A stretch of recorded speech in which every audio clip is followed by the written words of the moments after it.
Too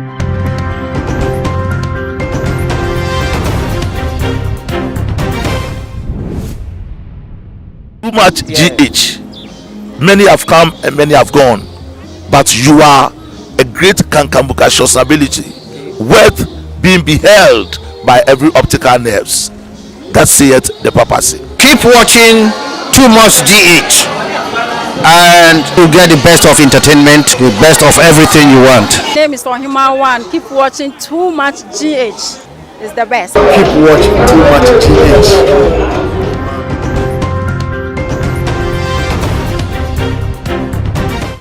Abusia for any adofono mema obibia akwaba stronko ede eba Too Much GHS so Ghana wahala jumedie ena jose bre asosemo sonfo muniaba ekwesikapa enenso mede bebe somo na abusia for ene de die ensem bebre ena babegu eye yapono esusan se Ghana hanum de dane daade echi ade sam yete eye ensem foforo ewo ye mayi emu na ene de yi chese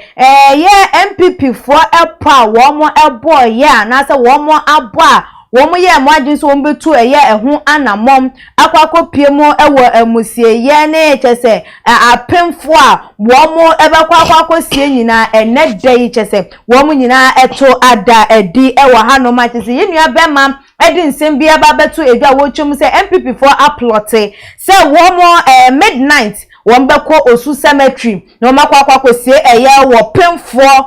chese wo ba wonyim animu no so enye se obi a wawuo bi a wonyim ena bi a wawuo no mu kwakosie no animu no so ena wo mu kwakosie na wo mu yesa no ma we nyina no eye for a purpose eye for say wo mu nsusu enyuma na say wo mu botaye ebebem na eno na wo ka say emfa ho ne de wo mu be ye emfa ho ne wo mu hwehweye enya de say sa wo mu decision na say wo mu nsem a womo eya na woma na muntu a womo eto no ebetimi aye eye adwuma na abusuafo ye befiri wono mo nso ne asa ato aso am na ebekwa kopiemo ewo eye parliament nso so se de enrada mentime wase ekwoso gidigidi sorry ye ewo honom no na ebiemu nso so NDC omo nkrofo yeyi womo sana se yeyi no eye Alban Bagben yeyi no se wono na ye speaker of parliament no eno nso so Ghana for dodo na susu se NDC for eyusu juju against NPP for enunti ena ma womo enya asakonya netimi over eye womo ewo parliamentary honom no na abusuafo de edi betwa to okra ye konfo ana se wo bi a chese wo ye dunsini ana se beka ne se wono de wosum enyamemo no wono susu ababonti wo hu ni se enyoma ekoso ye anamontu a Christopher binum etuo ene nyoma chese Ghana fo timemufo ye ne wosum ase se de medical bobo eso ebie no enu ka hu bi enti na amanyoma enkoyem na Christopher hu ni se wo munyame a wo musom no oye so merciful ana se na adom do so ma wo mo aye se asofo kwampo timine ebinom yerenom eda ne de keka hu enam so wanim se nya de se nyame baba be yi ne to ana se wo baba be ka ma obi aye den ehunu na se ye be go back to say ye be kwakwa som enyame enketo Aleza God's name ebiem nsuso de ye nananom edisi wa bosonsom no se ye be go back to enom na ya kwakwa yesa osom na enumum ebeboa pa eye because winim pefe say we obi yere ana obi kunu kwakwatare hom ensan say wunim boni a wadie no wundru fiempo na jese abosomfo no wo mo ne wo eyeden edi ne nyonyonyo enti say go back a ebeboa ama oman no etimi afa ne ntoma pa ede efra na ensen we dodo na ekeka ho achese ye betina se na ya brobro eye eso ewo hono na me papa ewo hanom Pastor Richard Obri ebo a wada Covenant Prayer Chapel ye worldwide ano se wono so de yabubo sui say na wo hu eye enu esi efa na dwentwa wo fa nsem no hu nyina no wo fa ememetu eye edwa nti abusuafo kan ho na yembonwa ensem no emu odifo me akwaba mejoso bibi aboko de Yesu Kristo adom bibi aboko ye de Christase na we de yebo ede ewra eye ensem no emu no ye abrante wa ba abonten asese wo de ne nsem ababa betu eye edwa say ye NPP womo plans anase womo ensusu ya na montu bi ompeso omuntu ana womo tuo ye bia say wo mo ekwakosie opemfo animu no so anadwo da suom all because of wo mo selfish gain and I say wo mo tumi bia wo mo hwehwe na enu nti wo de ababa betu eye edwa eno say na wo hu no esifa na de na betumi aka fa ho skapa me da se bebre me chia too much GH ahwefo ne atiefo nyina na me enhyira obi bia so obi hwe ye ne unsubscribe to this channel na follow ye me say obi enhyira skapa yen konsem no so say say abato ye de kokromuti ene ekoto okay na ye wie na ye kenkan a no na me ya dom a particular wa ba be doso asene onyonko no yese una abato no wadi mkunim na wenu ya to aba no nyina awie ya bobo yese NPP ana adi mkunim ndede now the issue say NPP for akum penfo na ode asafom enye se wakum o mu kwa akosie nanimu no so nense mo ka wo kwa akosie wo penfo no animu no so anadwo da so me wo su cemetery ntianu nti na wayia aba abonten a chete wo pese Ghana fo nyina ehunu ye anamuntu a NPP fo etu ni wo sumase yo skapa na ebubuse ya ho se ti saa ampa se ne papa no o kanu no ana abrante wa no e kanu no a se ti saa dia na botaye bai pa na NPP fo ejina so a omode saa opemfo no ekosie no osu cemetery animu nso eno ne chese asem no ai pese ye ho se like ntumidie ne yi no no so eno nti utimi kum yonko eto twene a obra wondwen wo ne nkonko ye obi anso se wo ba wo sanyem akwada wo hye ne yefunu no saye innocent onim hwe yo skapa me da se aye no krasa ne abrante ne kanu no dia ye were so many ways ye di petumi okay if only say let's assume okay say ne papa no dia betu dwa no aye no kra etisa adia ene na betime adina so aka say ye wo akwaya hodo bebria onipa petumi a ofa so a onya okay very good if you say ye hwa twere ni mu a ebra awadi nyankopon ana onyankopon pese enka Isaac enhira ne ma no omo aye sacrifice okay de oye okuani e se okwafuom na akopa aduane eba de ono susu aye hunter e se ono susu ekonwuram na ono su ekokum aboa a wado sade eba no de ba aduane e mo papa na se e ka papa na kon a papa timi ahira no ye nyanim de kosiye okay now eno aye sacrifice omo ayeye ama obako enya favor o papa nim ama opapa tini ehira no okay now yansha Abraham onankopon epese ohira Abraham no o se so pese ohira me dia etwasa me nso oba afode na ofa ne baba akope a oya Isaac so de ne ekoba afode o de ne ko make a sacrifice na okukunu animu no so ama onankopon no na me ya domo a na afode na okobon etimi eso na me ani a onankopon so de nhira de ade ato no so ni nyina aye kwaya onipa afa so opetumi afi onankopon de ya enchen okay now yemhwe sanya papa yi ekasafa NPP de yi ehu na chese me kira se NPP epetumi mpo ade abu omayi abra current omo ane declare on se omo na aya victorious wa na omo mo betumi atoa so akonkan a na chese in effect omo hia tumi okay omo hia ochidombi omo hia bambofo bi omo hia se bibi etimi edi onachi okay se sadia ene na sa opemfo no abrante wa no aka no se omo pese omo chile ni mu so mo ne kwa shafom no mutimi na tumi no se ya no kradia ene na no ebetimi aye se omo yesa ne man edi apetumi okay because se onipa petumi a obetimi aye bibia fa ho se oye Kristo ni oye you o petumi nkwa da bibia wutimi bibia obetimi aye okay on se a Christopher ana medika chemi na bra ona me pese o hira Abraham o Jacob na sefo omo bibi omo asebie bi sacrifice bi oso omo ye de oso omo nye okay etu se ye da ewiase fomu a owiase ne petumi political parties petumi na omo consult onyame a omo timi consult different source na sa different source ebetimi aye sa nyama no ebia because ebia na ba bi omu rap to me ya catch one said omu make sacrifice ni bi no say oh kumaboa okay kunipa mumaka accident NCC okay mumfa onipa mo janye de emra as long as onipa on Kristo ni nko a na what is be di tumi no akoba bi nya catch ne say ba bi a okoye nti o petumi ade wo na wo so we de oye ne de obetumi aye de obetumi wura nti me nya ba me kan say ayampa say NPP New Patriotic Party me kan say ayampa say kan ne ke so ma de o ma ye but sir tumi no mo pa nti no mo ye sa dia ne dia ene aya possible so metimi aye de o metimi aye because ayamanyoku no mpesa by all means o metimi azumi power no mo che wiase nyina sa ama no metimi aye de abunu ebia wan consult onyankopon no nko ade no mpesa kwan bia so metumi de there's possibility so o metimi agura ho no ma aye de apetumi okay na odi for yen hwe say wahunu anase say unim say nipa asumesi anam amanyokuo asumesi ye nyoma bi say anase wo mu etu anamom bi say ya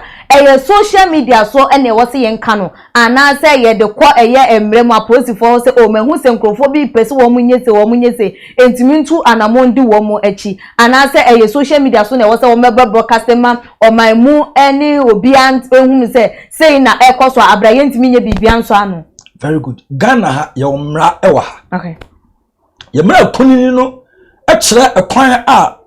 onipa se unya hint, unya information bi. Okay. Se obi pese odi awu a ye wo mra kwan a obetimi di asem no afaso. Okay. Now one I don't want to believe say ayenokre say the No Patriotic Party as it is now obia any evidence. Now I'm not pa any evidence no. Sure. We cannot sit here and na engine tum sanya waka na de enukre but ye tete ho ye so na basane se ye bobo hu na ye nso get tufu ne akasa sete sa omo so nya enye careful. However Abrante so fin say evidence I think say this platform no it is not the solely means also betimi the assembly dey atudwa now we just say metudwa we are already say it is believed say no present BPS o ma te o ma do omo so and then the punishment was a yetimi spell it out for them. No just animal. Then the nation and the man they cannot arrest them because now they are not tuja. And the punishment there a baby. But in Kaway and Kawu Yanasa who's a summer, what I no creno and penny and pano. But beer I also bet me the man I have for fa. Not penny for force and mra. Shamra enya jumano omo tepe na omo so amma the invitation to the NPP party caucus and I'm penning for the party in there anono so na bi o ya to say enti ya from mumra ba bi e safata se mumra moyi ma no menye de moyi ma no but we there when the card asana dey atudwa wie ana onso ntimi nkyira se nipa somasi ana obenti ana yesa nza ade asama de abatudwa no Oba kan say okay to sanka odi aduomu ne che safo ne de wi ansa na obetime expose o matime de why expose na nya babonti na wi ti so obi tompo adini so be sa nya do be de obey until the punishment na also expect them mo yentimi nya de ni mfa mo until agrante no so evidence also otimi ade police station ana ba bia yetimi anforso emra bia ama mra na possible no ho se nko de de ko batanya ha na so de asem ne de because I have to asem twina obi antimi nya de anchew nipa bete soso nu akeka we are can just say enforce de ya emra ye nkrofo a omo ye de omo enforce mra ye de ewo ho ti obi bia ho no so de ye de ahade entimi nso vi asem na odi for wa me ye hunu senka eni kwansi social media so e na ode ba no enti say na ababeto eye edwa no empanifo ebetimi ahodu no responsible na say ehu behia say aprosifo na say hwehwemu for mo ye hwehwemu efa enioma ho ne yi no betimi ato nsa de afre na ne kwanso ano possible okay yes mpanimfo bubu bi say de wodwane no onani baby a we de ote ana wo pe ana wo this information na de aba nti say wo pe na de abetudwa na security expert omo entimi empeke ya national security ntimi empeke ya wa dia asemetu dan una wo se e ba wo nchen ye ma wo invite ko ya tisa wo ka se mu e media we so our platform we so ye pa chawa ye pesa ye peke ade no na ye hwehwe betimi achisafo no mo poto side but before then no but modi aso beba na meyen ba bia ukohunye ukotiye nipa ka kire information a unya ye nipa odi asem ne de ebeda wanim a unso nya nya so de odi ka no na kire ye na ukire wi a na it is necessary say ebe masa nkofo no invitation a ye nkone ye de nkomo de ya invitation ye toto de ya oma no ne mmara no ebubo wo mo a yem pa punishment mi yemfa nyede yemfa mo enti sha branche no a ansemfo we on custody no national security am picking no police am picking no my Ghana law enforcement agencies ni nyina no omo modena no omo peke sha branche no ba bi wo bia from now aye kesa kopim sha ade be de ebeche no mra kunimufo no emfra no na omo entotototo na no na ba bi okote sansem ko hu sa ne ma no onye de onka anesa atese no as it is now no Ghana we are no see if a certain political party is planning say obetimi at the pregnant women at their shafom in the name of power there na where are we going okay to nipa no a ode asama betu dwa no onamisra no say no kra onamisra no and security agencies no they shouldn't sit down, they have to come out quickly na yan chisa brante no yan chinesa yakobuna na say kwani bibi but ya tese okuta vital information say information no ye busa toto ano na wo de maya ebetimi aboa ama we na ani nipa bone sam ni abonefo samo ani adwombone a the so called say yes political party the NPP bi ebeye saa no ye betimi achewo ama saa no man to ede etu atwa brante no mra no empeke no ni musebusa nsem no nche baabi a ade ne de Ephraim mra wansem a ye ken ye mayi mu nsusu yenim se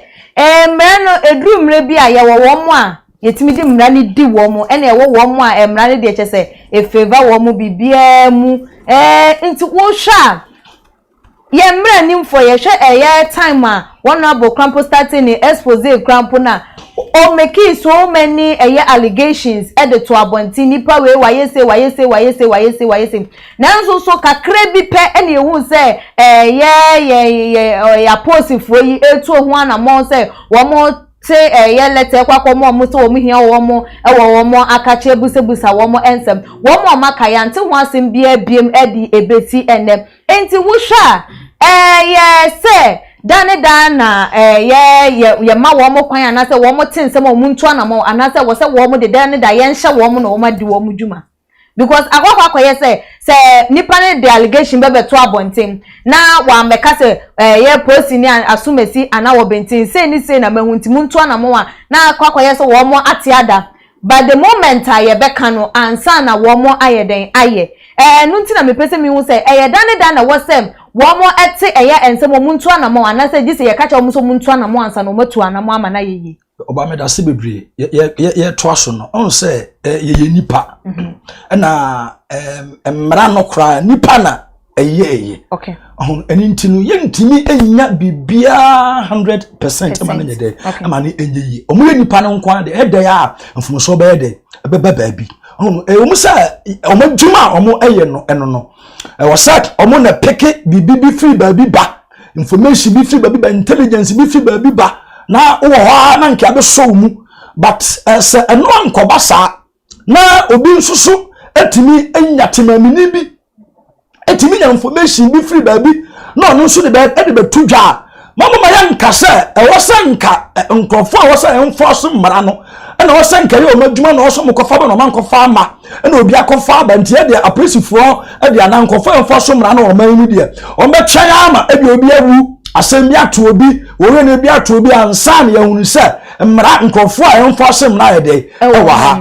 on se na do nkokufo ado speech last bra ye to abama no 2016 no na o deliver the speech no o say mama ye nyina yenya oman dia ya oman bapa we must not be what spectators so at ya say ni mama ye nyina ye moama oman no anya de enkoso enti no say ye boa oman na de akoso oman na tumpon dia anya na me number bi na me information bi ak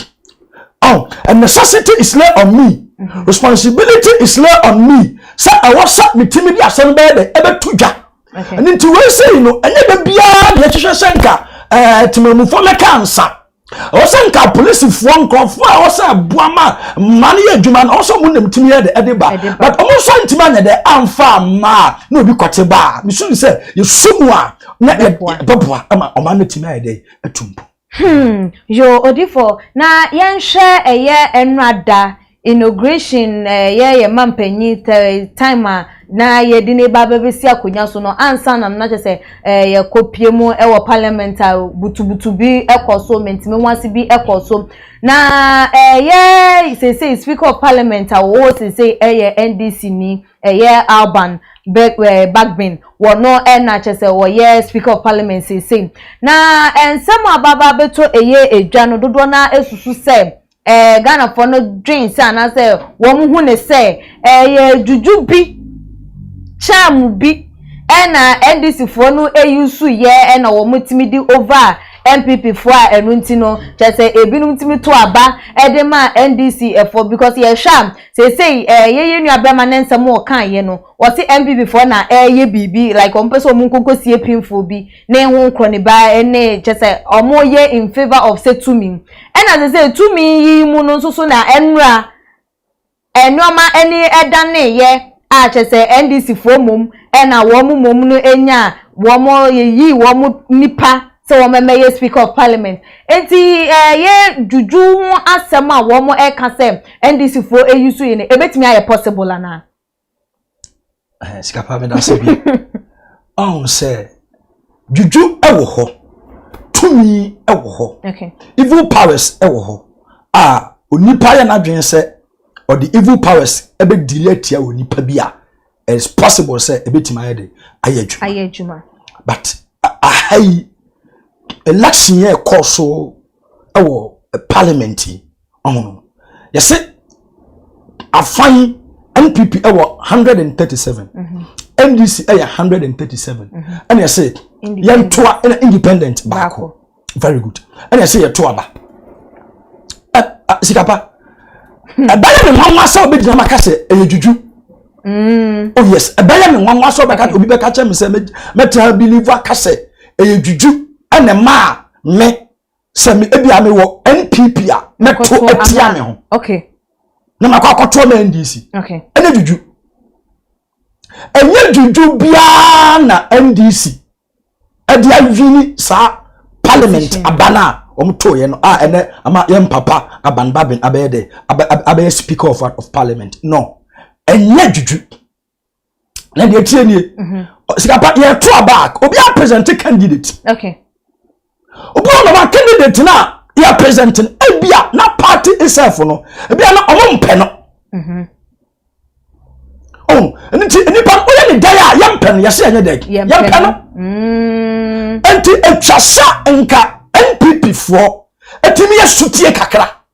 okay party executives also nkomutimi yesutie kakra ama ekoto aban ama delegates no okay omo fin say delegates ni fin say party executives no antie o masem set sa enti sa untie ya dia yesu we ne pe no monfa na mra monfa na ama na se me koto ba na me de me fin say me na mo nya adwe na se me cast me vote e de ma different person the juju aspect no ane de okay anye juju bia and so who is NDC for there one more the woman ni kind na kwa your man kwa ye bibia amfa nti NPP for no because ebetimi abase say omukose san seat omukose na majority side no krampo wetimi edane enuoma eni nti omuko NPP for kokoti na minority na bia enuoma ba for ebofa woman ni so no just omo ehunu ni oma so yi NDC omo yankofo bia omo ye charismatic people they have that charisma from their leader. May his soul rest in peace. Papa no okuta that charisma no we just had the other two party ni and to whoever be no be follow NDC party be there is that thing in him. Oh papa, it is the blood of your father that is running through you. Sure. Oh, and into only patrol bit about your partner, that party no one. Sunny, maybe son of the chassis. One trauma on chin fanoso. Okay. Oh, and this is for air bannock. Already a mere day and a head and a pie. Okay. Look at the addressing. Only now they were in white. Sure. I am against all my quite and the NPP for an entry form so not entry form so china. No cray. And the NPP the only diplomacy. Umpama wasa. Ya sua de ye numra. Okay. Sanya mano and I course NPP for. Okay. And this for whether you have been to school or not. What must I say? You see, if persuasion fail, force must be what? Must be applied. So what must I say? Oh, and then you know, as long as you go school no and say, you tell them obi feel sick and you sick and you nanka. No cray. Oh, and then you know what the education no juma. And what the akakaben some say the juma. Okay. Okay. And to nipa to be Bible said, for the kingdom of heaven suffered what? Violence. And the violent will have to take it what? By force. And you guys say, the piano, nipa better my din sa. Ubaya the bia go for the chifaso. And the end this for my dress, da. MPP na dem for and gidi no. And your din is a charisma no ewo mu na me dem feel say omodia power and then drobia. I'm not saying you said juju sometimes it works. It works. Okay. It works perfectly. Here is a case I come across abanye unu say MPP omo delegate baako ojade no kwa abano kwa nyede wanto we juju bia na say juju na work won tinti na oje ye wan boda say wo kwa akohwe no boapaye enu no mom ye boapaye okay juju ni ye say wato ade no na you say wato ade no na ba ade na ye de adane. Okay, that is juju what aspect, but when they also the camera captured the man. Or the people in the tutum to man that any day a cotum. How can you tell me say a parliamentarian a cotuaba? Yes, one Timan Twabani. Ubia or Samra. Ubia or no na a whole constituency. Onina a dam. What you said? And say your explanation of Ameribia. It is you that member of parliament who is representing your constituency. No, who now Baba now be making the interpretation to the constituency. Now also control ba also anya the 1-2 years what try the aseno and the number na enti dey be parliament won no enti akenkan emre ba ho no na ade enti o say unti ase o just what born at no I just say ye kan da bia say eyo say anyo wuni I just say I concur the be I concur what ma say unsan kofo bi bo nyumo si twi bonto MP ye huni parliament no aye dey no ada enti e was just into the is parliament now kon okoda unkonkoda it is a unkonkoda na kotoba na so atoba na da asa ne dia na je say your bomb which means constituents for you na so bomb. Okay I just say obitimi MP so no wa bomb sikapa bebre obi betimi akotan 4 years contribution on contribute be that I get him on. So let's do that. We don't want to divert our conversation, but now let's see. Oh, and then to say a cassette, I deal with juju, dear, and juju. Sikapa, Bible, Acts of the Apostles. Okay. A brother did as he did some phono. In position, a bear empty no. Yet to aba. Okay. And yet the Matthias bear day. Was there any juju that overturned that lot now mukase say I know the opposition be any honum I know they say wo mu nyina ate wo ho ase na wo ye omaje say ye ntu aba na yenyi eye wo bi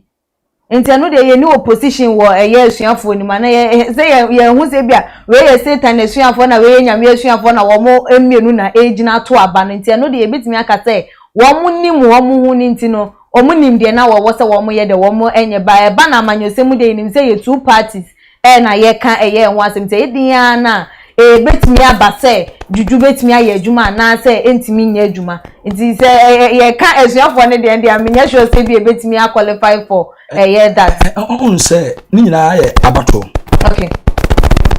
abato shall say free Bible so it must very good. So in as even though yentimi mfe no entutu we hu say bia it is there. But the person actually say abattoir nipa mienu na ejina na two parties na ayede na airplane no ede there's no way akokasi boat sum betimi abayi boat akokasi na every one. Okay, it is about presenting a personality. Okay. And a personality now presenting, you should be very careful. Say, conform dosa at the party no, and as any panel only ideas. Ni exuberant. Na what day? Na pomo day. Ni dear. How only punish deliberate issues. Okay. Na who brassier? See no sunu only paya de ekasa. Papa ya trouble with Tiani. When the course here, Emma from an MP or call Tontonkra. Okay. What I say? He sacked the man from Parliament because the man declared his intention, said, or per se, was standing as an independent candidate. And I'm advising women to Sadia, you being a speaker, no, also there was all Pamono. Sandy, when you now are a before I said, yeah, a simpa, or the matter all the Casa. Now, so the money there, or try to be a abba. No, so I had up a day, up a back. Okay. And you all know something I say, this independent candidate for what now, NPP for Kuramu, physical of it, but we tell it there, on your day, and this got me there. This about to speak ya mukoto so be ya ofi se ne ma de adani me nyim se ene ma na adani na ene ma na dani no esunsun ya esunsun se da bi eye nkrofo na decide na o makoto abani ya de ti o makasa de ya omo party na ya prophet ye be free ya amanyosem so na ne chese yembo emfa enra we de wa wudie mu na chese yenko ne ne yempensen ensem emu wo sa bia ye ehonum ya papa bi ababonten de ensem ababa betu eye eja efa Christopher said ye si tu yanamo esi epa enoma ye ya enye ne kwan so a eno no numu no huni sese sanka ensakraye ebetimi abaye Kristo sumu anase ye gidi a ye gi edie no na ya dane enoma ni di akọ enkane said ye ne ye nanano mo de abosuma na wo mo esom amfa mfiri tumi ewo wo mo emu achese bibia ni a na ne no anu no wo mo ede ye atu ye nunu mom ebetimi aboa na yan papa wode ne nsem etu eye edwa no ye chief priest ede emasan trophy ye shrine a ewo asebu achese wono na ede nsem we etu eye edwa wo hu ne say yan worship our gods abosom lesser gods no because womo na ye nim womo na ye de womo start ye wo man no em na wo hwe asofo bi no mu a wo betimi no wo bi yire ada wo betimi ene ye church member aye nyoma ense emfata no aba begina altar so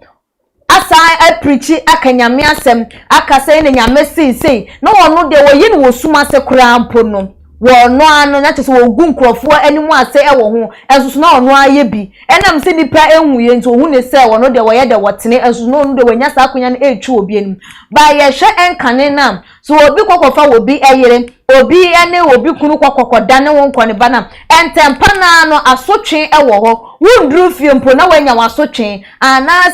se bibi ni ana se obi a wo hu no se wotene no se wanye ade ye ana se enhyehyɛ ya ye de bosom ne de ato ho de amam se wo kwakwaje bo se wo koye de wo de instructions gu ho de mam na wendi so a wo wasotwe a wo de ma wotimi ma obodam otimi ma wo yesa eye enuoma no ye go back to because ye hu say ye nyame na ye som no ye so merciful nti ye dibone edodo na eno na be ma wo man Ghana etimi akoso wo hwese de enuoma ekọ na den na betimi akade afa wo ne ye adwen say ye gya nyame som ne ekokoso ma bosom a enu momo ye because asotwe no ban tentem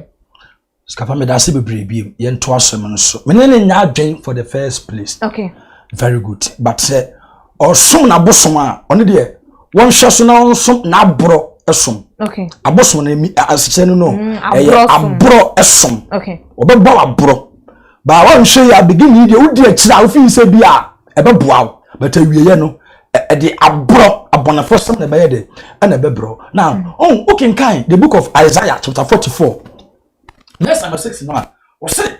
abosom nkwase asem. Okay. Na obi biara a osom abosom bia oyekwase a. O say abosom ne abosom no odua a yetwa no kwaye mu. Na odwonfo ensanu inuma. O say eno menka onipa a obefa ohonini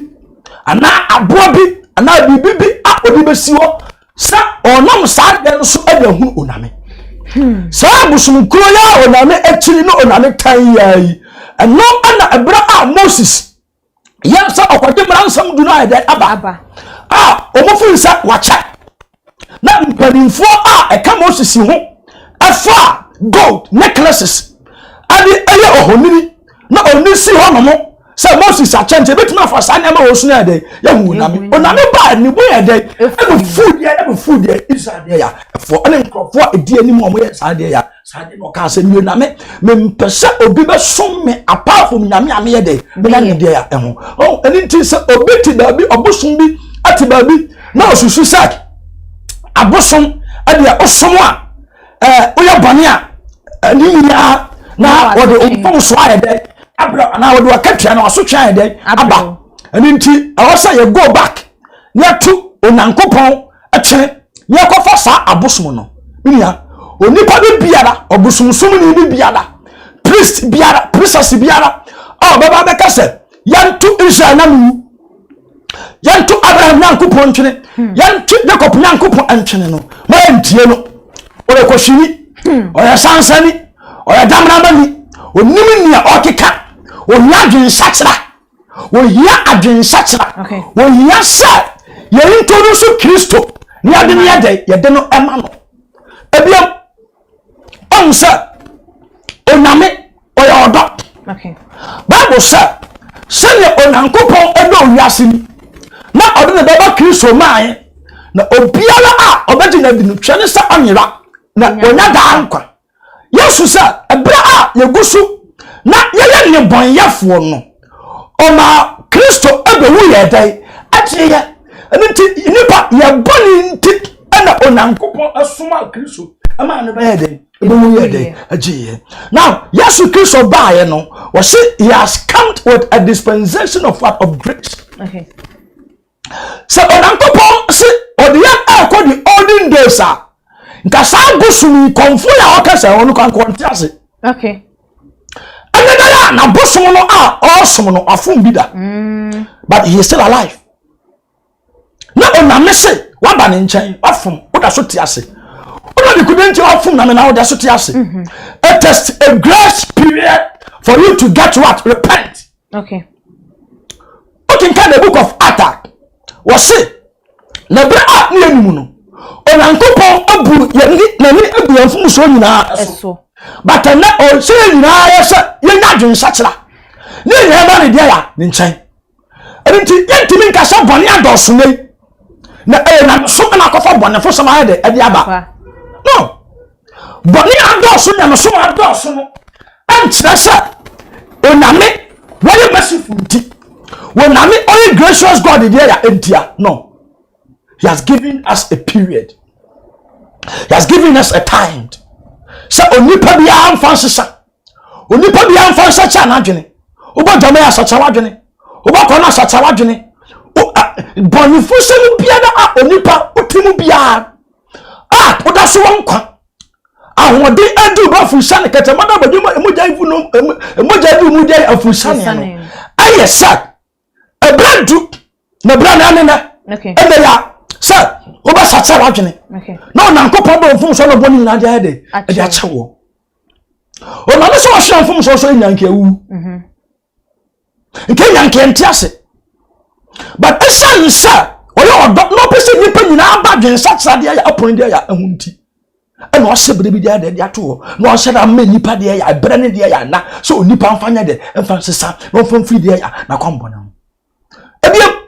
for all you know ebia na sorry na ye kono sa onankopon ka che Ezekiel kon se me ka tra wo se bo nipa ba ne kokoko na onfu na kwambone ho wa mo nipa ne kokwa obewu na sunu moja de e be busa fidie ya busa firi ho sika pe obi ho no ma oti aso dem nyame asem na ye ka no okobi keke aso no oti ho keke wa pamatade wa tompa bwa ona ba bia mfa nkonto fi se kwahia da ba bia betumi na tade akokere ba bia betumi ni makeup akokere ba bia betumi ni eyelashes ayede akokere no ho no so de on fa nkoro tu ni se nipa nyina gu aso da nipa nyina ku aso kwahia da eno no ankyere se nipa nyina ku aso kwahia da ye nyina bo aso da mo nkyere se adwensa cha ayede aba okay eye mre adwensa cha nya one day ensesaya nya one day ayen kakran no nipa betimi da de adi asesa eni ti se onipa aswage so betimi asesa no onsesa ya etwa so kosoa e won twetwede until one day onyankopon adom betimi ya de betimi atom so na odi for me ntwa no na asofo nso so ka ho bi se obi a wakwa ye sofo nso so won so wan twetwede na akwape mo se nyame adom be so ebia na because me pese me hu se ekode ma womo enim eye ewrade ana se womo nim ewrade na nkasa na womo ye ni djuma na womo ye na na emosifo no womo so eka ho bi skapa de makasa nyina ye souls epese ebanyankopon emu na omo eye de struggle okay however sanyama we betimi apply to asofo okay asofo ye nipa se me tra ka che wo say 100% correct ayeboa hwe onipa okasa kora etima ayemfumso okay wo dedie mu ko etima ayemfumso onni ye etima ayemfumso se oyemfumso a na se oyo osofo a na eno ankyere se eye bibibi efumso no no ma aye ni da ho sanipa no ani ni nyankopon entamudie ya enko okay anya wadi oni di onya me hu kyere no kora onya me hu no kora no kora sanipa no ye be ma ne bra ane na cheche no sa onipa onya me hu Kristo nti wo yamre but osofo a obe hu Kristo na ono so was struggle with nyama bi no ene kwa se ya condemn nipa no kwa se o osofo ene wo ye de o sa nyama we nti ye condemn no sika boni bi o ye betimi a condemn sa nipa no okay for instance osofo o yere there kwa na be council bi a o yere kofu bi yire o committee sa nyama no a committee o but then say you should go back to your bosom a na head na yesom okay and no so via de no okay but osofo a o yere osofo je na mi ani ogina otade ya anim na okasa che nipa na mfumso bi sa head aba ohia kasa kire ohia se atituru ohia se nkrofo akoda na medwuma na dia ya emu afro no na ne ne de ene no ekasa obi nkasa ya soso bono so obi nkasa osofo ne de enye sa da bi aya mfumso no head ene wakotomu but sa mfumso na wakotomu nyemu sa se de ade ene ho head e ho ma no okay yenya ne sa na da bi yemfre no ene ne de enkasa ya nya sa ne yakase ene asofo mpo asum na me ne sei and na awosanka the introduction of grace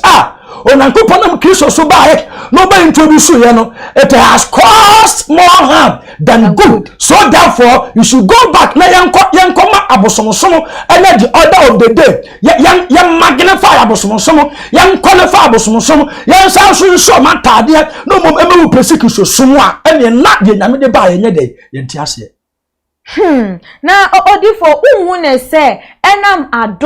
adom a ye Kristofo ye nim se ye den ya adom na nyame e de adom ne ma se ye hu ye yamfumso mponi ye hunu se we de ye yamfumso a ye nu ntini ye konanim ne ye kokokoko sra wo de beche ye nu ntina amadudo na wo bi ho wanim pefe se ade a wo koye ye nye enzo onim se ye de adom ne wo ho de ma no nko ade eni obeye no akwa ye akwa eye bonifache enu nti na ema eye mpapa ya na se ye nua be me wode sa ensem we atu eye edwai okay aha no obetimi awo point o ba bi nsusu no oni ba bi oni point kra no se mo me kase sa de ni nti yankwa abosomsom okay because bible na kasa abosomsom yankwase asem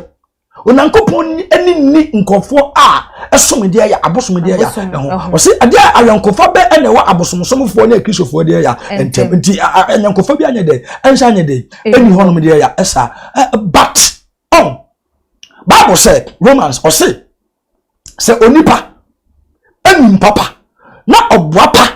akokoye bone a afobuo bia eni ho ma sa de ya sa onipa nti nyese bia ye ka se adom ni Paul kra kan Paul se enti adom no enti yankoso a enya bone ana se ne Paul si ka sa ye no wan kan sa Paul o obi a na pese o kire ye nse nipa bebetimi a hide adom na chi de aye bone okay nipa o hide adom na chi de aye bone, you should be very careful because we woman so the ka kire o se o fiti prekopa ana opete buapaye na akoye boni because of adom no a we say ni pan unna de unna boni for free ya ebiem anintino o Kristo ni man kasa adom ni nti Bible no say wa ufin say adom no aye de age won na adom no emu sa Bible ni kan o say dia adom age ne ntena dia ya ntena adom ni mu na wo adom age na ufin say adom age nti ko akoye boni a ane dia oni boni for free asa Bible aka che mi mienu say so onipa ebetumi akasa tia eja oba ye de be che no na de obakasa tia honkonkon de wo sa nipa no oni boni for free dia nyankopon dia ya ani step ebi di agoro mo mi nhwesa na ma dia ya enso okay onipa a onim kire no onim papa no Bible say no onim papa no anya na dia ya ayepone ti say onim papa no ofin say adom ntia dako adom no will not work for you sikapare o sha atade white now see o parazon wo ho nti o de nwo kamu a o de gusu a o de parazon gusu a o posa ya ebeko ugusu a oposa no na atade na eyemre the quality of atade no bo se benu mre bi no o bo so be se bi no kre wo wonu se no so be wisu no a abedo obo so bo posa na te enti dako nkrofo so o se adom ninti dako the grace will also what will fail you the fail you abusan say fa na be de okay nyamini pa o hwa nyankopon won twene maso ana because according to your papa said we say ye bone krampo na nam say yenya instant justice ana say like amunumu wa yenya so twi bia mfa ye bone a ye die hu na nunti na ma obi asori na me ye Kristo ni obi asori amekwa asori na ache say wo de asori na abone ho asafo hene nyame on twene maso ana say on tia ne ma sigapa ope papa ejapa eja na ni kuni ma ho a twene ma so a enyame nanso eba ne se na dodo na hu ne se wono de won twen eya so wo ma ne ma ye ne wo mu epe bia omunim scriptures hwa oname asotwen ewo okay Hebrews aka ache yen se eja a won twene ba aso no anya na akwala no aya illegitimate child okay do so eja a won twene ba aso no na chese akwada no abia otwa fa ho otwa eja ni twa fa o maame no ho okotin mpra obra na maame ni nim okay ana okowo ye eti papa ni nim sha akwada wi enya papa ni de ya eba okay enti the treatment obetim da ma na jani ni mani ni na nya treatment obetim na de amade ya masa akwada because oni ba bi akwani fe o ye de oba okay oni mi sha sabi o enya de hunsuo na ye de enyem de ya enyem akwada enyin se maame ne de akwani ye de eba wi ase enti otufo ontunufo okay oya banya undiscipline nti Bible say ejabai ana ba wo ne ba ne ba ne ya bone ya ne de ontwe na so enti tese nyankopon otwe nipa so pa ba ne tie nie oname aso twe no a odi ma onipa no Bible say oname oto ne boase wode ya e woni amade ya emu nti no open nipa o yeti no demfo no chini paso pa eyurade hwe sikapa odifo na me ka se mo nkyere okay David oyo bone ona me de ne bone che no odo na nso so asotwe ana ewa ne bone eso no ona me ama David anwani anyade amfiri ho ha bra David akofa Besiba no onsa onankopon David atwa onyinsa no akwada no obewo no otomase it onami ama akwada na dey survive it right very good because of some bonne na oyeye no eminti ofa papa no eyere no ana okun papa no ye dey eka onami de che no but o ka say some bonne a wa ye nti wonso nkante empower dia ya ofie dia ya asoda onse David onu ankasa ne ba Absalom a person ko betu papa ni ya dey egu no kre yensa asuchi ni wo winna eni wo a esi David dia ya efie onu as a person boni a we bi Nyankopon dia dey ache no okay but asuchi dia David dia dey efam a case of what thing say na me antwini paso na me twini paso hwe ekwan bi ba Nyankopon fa so twini paso ne se oya boni a na nyam paso otwe waso a wo bisa de otimi delay no okay obu ma no abom pa se 2020 so ware obawo o expect God so paso ware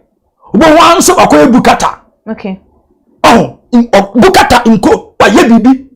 what you say 2021 Sunday na why God show ya God himself will prolong Sunday na open na fe wo de hyefiefo ene empesa na wo bekoso ene hu nkro ne ba ati Sunday o si oba na pesa wo ne wedding na me se mo dwama ya nsa na wo no okod na ko altar okay na kukuam wo no oba na koda na ebi a 3 months time na okoguve na de oba na ko altar so then go chese oba no hu ni dafa na be afena obi hu no okay ba kokuam no one breaking for virginity no until na me hu sa then now obegu no nanim no papa okay ebinti mo wale ya bibia wie na ko fia afena ko na consequences of some virginity now breaking ye no a ucha nto na me ni ma bi ve be begu so and na ba sa be ka so our marital challenges o breaking law Bible say ni otu amana no emu no obehwe na de odu ba no o ba ya dai o be ka no ebinti abia Job ni hedge na a twa no hia no breaking ye no and demons any Satan na pamfu nya kwa ya dai ebura o enti ma kiso fon tena no nkasa ye kwasole no na me fa bone Onankopon antwi nipa de ya aso oname tini twi nipa so obabu we yin san to agu ura wade ba obo se for many years na wonye de ema ni ura fisher bra no ye ba buru no yin san de atugu ura wade ni no afa no Onankopon so de ho aso twen de eba obawu but Onankopon so prolong the days of the bad or the bewo enti oname ontwi nipa so otwi nipa so na odifo ye hwe ye mayi emu se de Christopher dan wo mo enoma edi ne se de abosomfo nso ye wo mo de obehu Kristo ni wo su nyame pa fusukokuam na wokọ ye bosom honum na wo yesei wo ne se enu nti na ma abosomfo nso hu se nyame enni tumi ana se nyame entimi enye ne ma ehwe because Kristo ni anka bosomo de ono wonim se wo se menko baabi a anase wo hya wo se menkodi ye nyame we ye chi anase menko ye bibisi na akokoye a amunumu ho no na ne enu anu no ene se wo ba na obetimi akuna obekuna amunumu ha by Kristo ni wo bekọ asore kwasi adam within the weekdays Monday to Saturdays no behunu ene na one na mabosom so one na meye ensuo so ne hu nkone ba wo pa ho bambo de ama na adwuma ne ma no nyoma nketenkete wo chechire nkrofo enoma de chame nkrofo kunu se de bi obenye sika na because of bosom wonim se nipa so mesi we wo kwa asore na wasa aba no honom na that means say ye bunya me say nyame enni tumi anase nyame enni emwa bia de ema eye ne ma enu nti na wo mo hu ne say hu be nya say ye be jai nyamesom ato wonum no that aspect no so sign na wo betimi aka no. Okay, fine. Bible say obeye nyuna yemino. Obeye hye nso ayehye. Na botobodwo de onankopon so obefo ayede. Befo afananum. Now, some of these abosomsomfo no etoro bi a nkombenya na kisusum kura agu. Ye mompa ye kura enkyere Daniel nyankopon no. Okay. Ebinimu awo munyina so. Okay. Ebinyina so ne say ofin sha ono ana ebo Kristo ni bi hu ban. Because Kristo ni bi fra so dem kwasiada. Eba ne nchen. Wahuno o pa kwantu o kone nchen sa yentete ne katra maso yemfa motobi mfra bibi yemfa ma no eni okoya djuma wa mane tare sema bi ade atona sene sa tare sema no na atwe edom awo na djuma mu hono ye dey etwe customers aye dey eba sani public ebi kwasi ada okwa so dem ko praise Lord ye awrade aye me danyame ase me koto ne ma na yato ade abache no akosa abosom ne de ya enchen no so akoda na se no so akoda na se enti onwu se ba bia ofuri ya obada na se ani ba bia usika na ni fura de eba ohu se mu di akoro ohu se ebinim ayedai ebonkuru sikape enya eno susu enti ana ebinim so agenuini omo susu asmu na me no abato onki so sumu so ayedai achene okay. Genuinely, they are making it in God's way. Okay. So therefore, abosomsomo fo so antimi ankase because of certain conphobia omuni mo ba on chan. Adaje mo nti sadia ye nyankopon na de anytumi. Ye nya no otumi. Sadi panu momo abobo o nche ni momu. Ana omo fail to realize that there is power and anointing in God that we are serving. Bible say nkophobia e form nkophobia omo form widafo na so omo ne widafo Bible say na ona osimi say we dey no na bakwa dey oso dey ya ahinie ni ahimamu na momu ona wo ye agane dey ya apede ye na bia sikape Bible mu Moses braso ha on papa ewiye omo ya maamiensa abia papa wuye no omo papa anwo mabema manko a Israel mu mama na de ne di ade. Okay. Enti abra papa no ko ye no ana mai no hu se on papa da pade ko dia rusua ho on ko Moses ncha Moses o musi papa awuye wa anwo mema ye manko a ensu hu se ya papa da pade ko di baabi ya ba won chan se ye se papa da pade no fire the farmer ye Moses said, "Unim say Israel maimu emran say papa no wo na wa ngo baba ma ajapade na wo say ko busuan de ya enchen." Moses said, "Maka mate, di ko na mi anim." Tio e ma miensa o. Sa ma miensa no ko Moses anim no. Ana Moses say me de Moses me ko na mi anim. Abra Moses nso de say me ko na mi anim no. Ana na ko pa ka che Moses say, "Tie de ma ne ka no, na de ma ne ka no ye dai ewu." Oba, ana no sa ma no so. Ama emra ye se e Israel mu se papa wo na wa ngo baba ma ajapade nkwa bontene no sa mra na ye dey entane. Okay. Aminti emra de tinya entane mra wo ya in the same way o ma hu se o na ye dey e wo tumi ebe nso betinya ka se ye de sansem wo ya ka no sa sa ade ni favor ya ma dia e de yanko ba bi a ebetima dey afavor. Okay. In terms of difficulties, and in terms of difficulties, our God cannot deliver that anything or make him so to the abosom and a level of faith.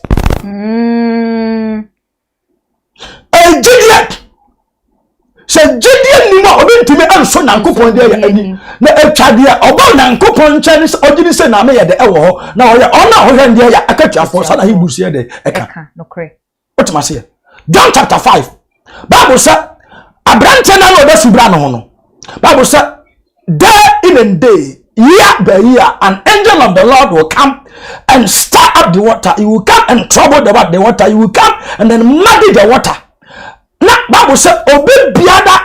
oyare no obakọ ade no ho akọbọ nsuo ni mu na wonya de ya ayaresa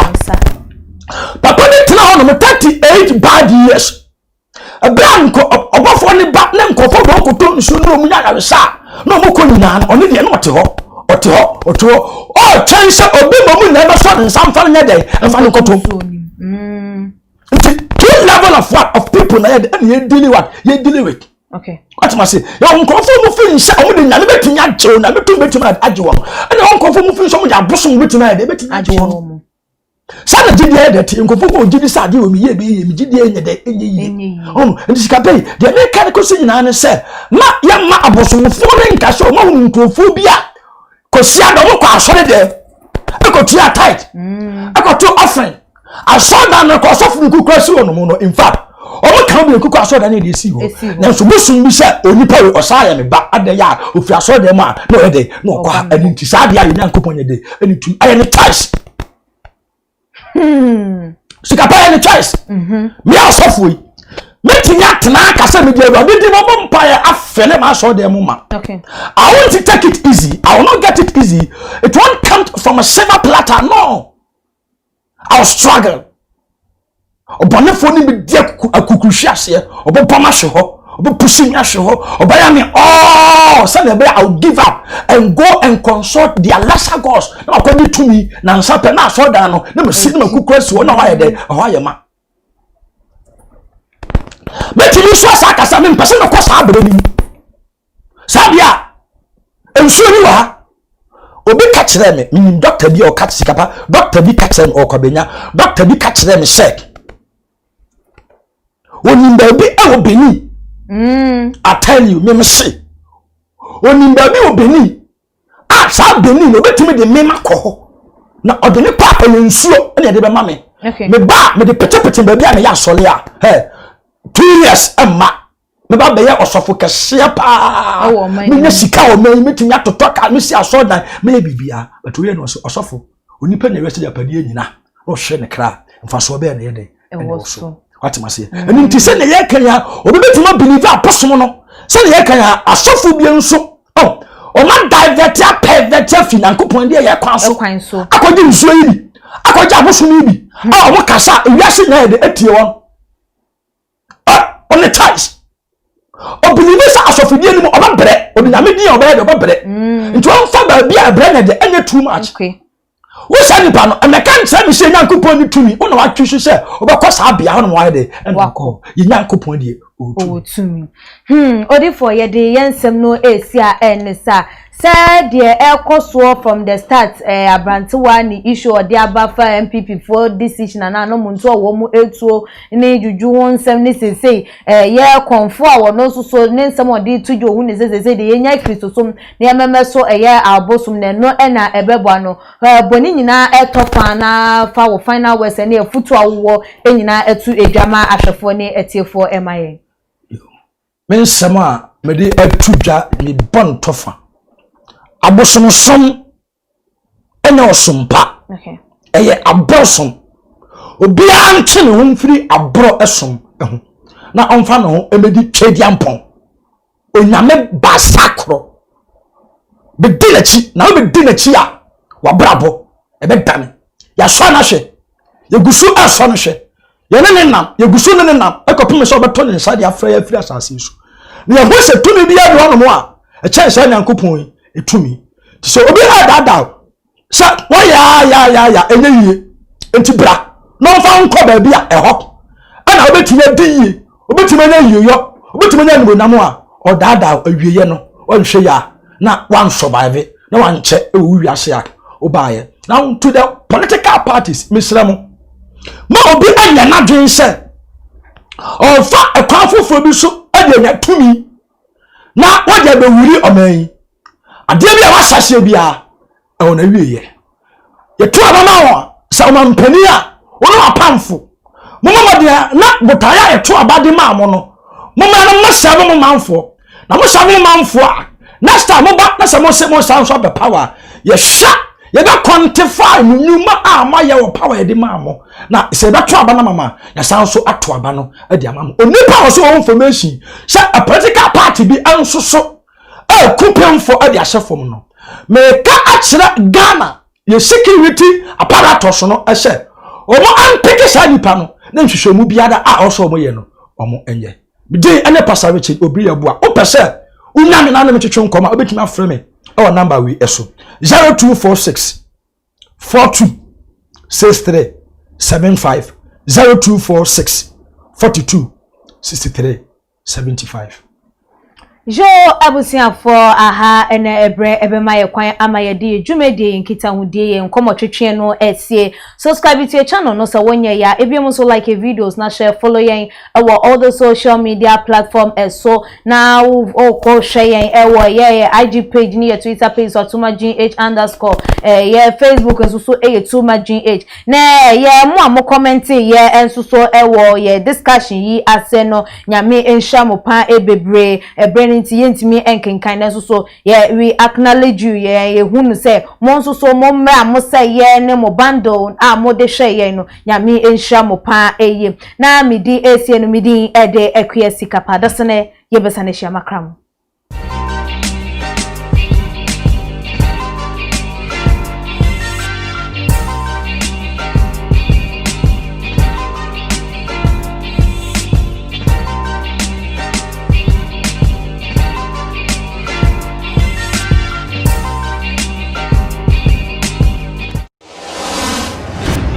The major prophet kum chacha on say me catch was say bomoden na hwe too much gh on say me kan ye nye ne bone pa ne kase ye pe wo wiase ya asondin ti na adam won hu nyame ye no nyam no won hu ne ma bi a wo hwehwehwehwe e wo other place ni ade kat won na bomoden na be hwe too much gh be hwe na subscribe bomoden o be hwe pe na wa ye subscribe o subscribe na subscribe na o subscribe a na wo benya ne ma papa a wo pe ahwe nyame hira na ewura.